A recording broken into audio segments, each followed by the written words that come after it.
In this video, I just want to discuss the method used by the Learning Object Relation Discovery plugin to determine the relationship between learning objects.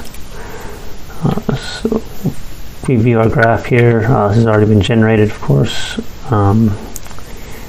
Disallow changes just to show the similarities between nodes. So each one of these, of course, represents a learning object, activity module in the course. The thickness of the lines represent the similarity between them, where a thick line, of course, represents more similarity and a thin line represents less similarity.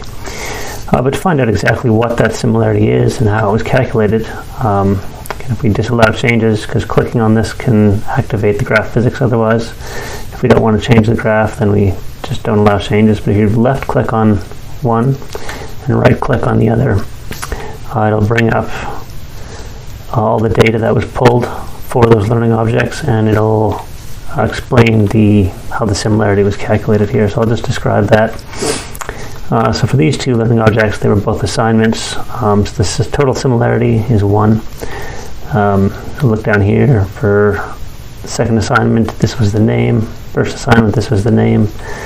And you can see the names are almost identical. The WordNet similarity calculator doesn't consider numbers. So once that's pulled out, our names we end up comparing assignment with assignment, which is, of course, a similarity of 1. So the names end up being 1. And here again, you can look through the intros and see that they too are almost identical. And then each of the sentences in the intros down here they're broken down again. And again, we can compare this sentence with this sentence. We see that the sentences are essentially identical. And we see that down here we have diagonals of 1. So we use the Moodle algorithm to compute an optimal assignment across this matrix. And we pull out, the optimal assignment of 1, and these two sentences have a similarity of 1. So then these two sentences, they don't have a very good similarity. Those ones don't either, and those ones. Then we have sentences again where sentences are basically identical, and so their similarity is 1. And so that goes through for each sentence, comparing each sentence against every other sentence. The introductions here, and it does the same thing for paragraph data. So some sentences are the same, some aren't. And further up here, we have the sentences cost matrix. So when sentence 0 was compared with sentence 0, the similarity was 1. And sentence 0 was compared with sentence 1, then we got this similarity. And again, the Moodle algorithm is used to pick out an optimal assignment. And here again, we can see the diagonals are all 1. And so our total similarity for the intros, again, is 1. And so, because these two modules, these two learning objects, only have names and intros, they don't have other data. I'll talk more about that in a moment. The names are identical. They have a similarity of 1. The introductions also end up having a similarity of 1, and so then the total similarity is 1.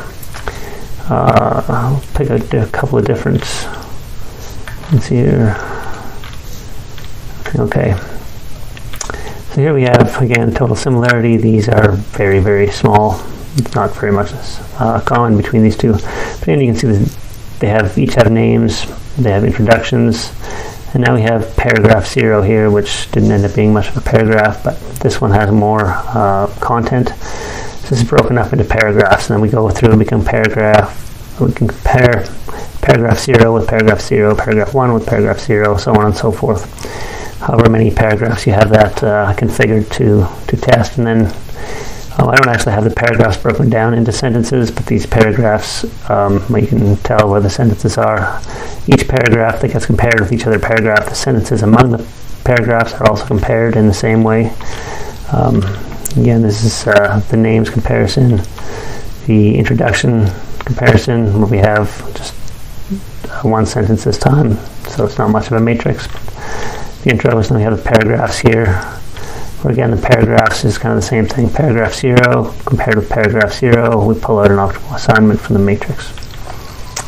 And the sentences, again, same thing. So for this paragraph by this paragraph, we compared sentence 0 with sentence 0, and that's what all this data means, and it ultimately is kind of there to give you an understanding of how the total similarity was calculated, what the different similarity values actually were between this sentence and that sentence, between this learning object and that learning object.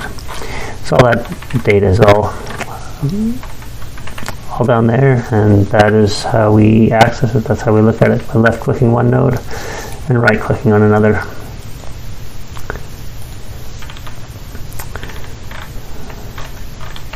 And that's how that feature is used.